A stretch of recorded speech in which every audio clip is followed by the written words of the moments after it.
Something that we've been waiting on, the House versus NCAA settlement, it is here. Revenue sharing has arrived.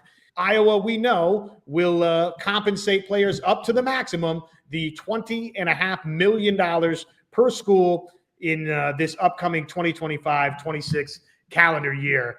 Now, I guess what everybody here on Iowa Hawkeyes Primetime Live and Iowa at the Voice of College Football, what you might be wondering is, what does this House versus the NCAA settlement mean for the Iowa Hawkeyes? The thought process has been 75% at Iowa and at Big Ten programs, at SEC, at Power 4 programs. Maybe that's sort of the standard of where all of this starts. What number is that for the Iowa Hawkeyes? Chris, that is $15.375 million that would be shared among the Iowa football program out of that $20.5 million. So a big, healthy chunk of the $20.5 million will be distributed among Iowa football players if that's how Iowa is going to approach this thing. You would imagine that's how the University of Iowa will approach this, because football is the big revenue generator, so you have to take care of the hand that feeds everybody else. Obviously, Iowa's situation might be different as compared to a number of programs around the country, Chris, because look at Iowa, you want to take care of the wrestling program. Women's basketball has morphed quickly post the Caitlin Clark era into a big-time priority for the University of Iowa. So there might be a larger percentage, more funds invested into those programs. Time will tell on what all of those percentages look like, both at Iowa and around the nation. But I think one thing we can feel comfortable in saying tonight, Chris, is that 75% figure, that will be going to Iowa football, because you got to take care of the big-time revenue generator. And so in that, if I tell you that you have $15 million, $15.3 million to distribute, the next question becomes, how? How do you distribute that money? What do you prioritize when you work to distribute it? Gronowski this offseason, of course, would command a nice chunk of it because, look, he's your starting quarterback. He's the man that will trigger the success or failure in a large way for Iowa this upcoming season. So what percentage of that $15.3 million would you attach to Gronowski? How do you distribute it beyond that? These are interesting questions that now we delve into with Iowa football, with college football. You would have to think it has to be a high percentage of that, of whatever goes to football. It's high, a good chunk of whatever goes to football has to go to the quarterback. Now it's a bigger leverage to Iowa actually getting some consistent quarterbacks. Is now we could throw them some more money. I think about it is just think about how NFL free agency will look, and now take that with college football. Now, who gets paid most in NFL? The quarterbacks. Probably where most money is going to go. Who's next after that? The star receivers. You got the star linebackers, the star cornerbacks. That'll probably be next. I wonder how much the O-line will get.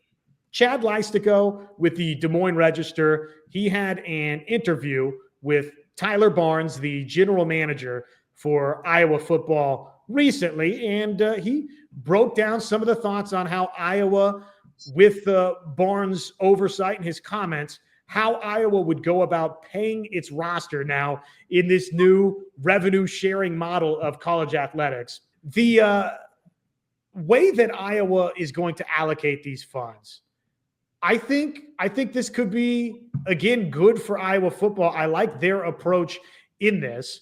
They've already started to study up on what does all of this look like. Clearly, they've hired Scott Pioli. So they wanted to go get an NFL mind, Chris, that has crunched numbers before and looked at where's the proper way to spend this money and how do we allocate it.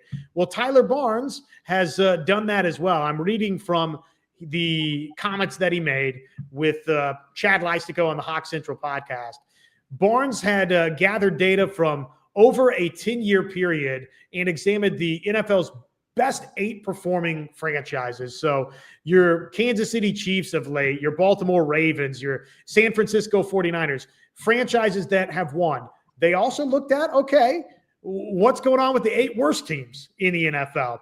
What were the commonalities between those winning franchises and those losing franchises in the NFL? How are they spending or misspending their money? The top 8 teams, and this will probably not shock you, Chris, but the top 8 teams, all but one, they hit on a quarterback, and a really good quarterback. And then you look at the bottom 8 teams, and guess what they didn't hit on? Well, they didn't hit on a quarterback. So that seems like a no-brainer that, look, it starts with the quarterback, it starts with the offensive line, it starts with the defensive line. So if you're asking me, what does that picture look like in terms of financial allocation for Iowa? It's invest heavy upfront, offensively, defensively, in folks that, oh, by the way, have been around college football, and invest in the quarterback. Get the quarterback right. Mm-hmm. Exactly. You got to get the quarterback right.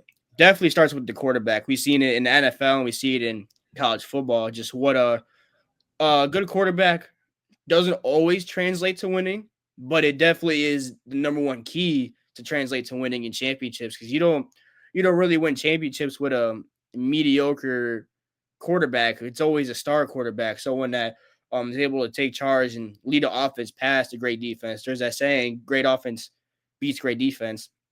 Now in college football, it's not really about just recruiting. Now it's about money too. We have to spend that money to get that great quarterback to meet the goals that we want to meet. Iowa, we should not think about national championships yet, but more thinking about how can we get to the college playoffs every single year with this 16-team format, well, soon to be 16-team format. Hopefully Mark Gronowski in his lone year is able to take us to the playoffs, maybe get us some credibility. You know, we could do as much as we want. Obviously, we've had great defenses that have led us to successful seasons alone, looking at 2 years ago when we had Deacon Hill. But now we know that there's only so much you can do with a mediocre offense. And now that we have an offense on paper that looks like they're going to be better than mediocre, we have to maintain that some way, somehow. And it starts with this new settlement that just got to start throwing money at the quarterback. So what we got to do. How will Iowa allocate these funds in this now revenue share era? What are a couple of operating credos? Number one, the Hawkeyes plan to spend to bolster the line of scrimmage. And number two, Iowa plans to pay for production and not potential. So the first, I think, is pretty self-explanatory. We're going to invest in the offensive line. We're going to invest in the defensive line. The second, pay for production, not potential. Reward your veteran guys, your proven players that have been around. And then I think you take that to the transfer portal too, and you go get players that have produced out of the transfer portal versus, again, investing in the high school ranks. I think programs in the future that invest too heavily in high school players, I think that could be a problem for you as a program down the road. So interesting stuff in the world of college football.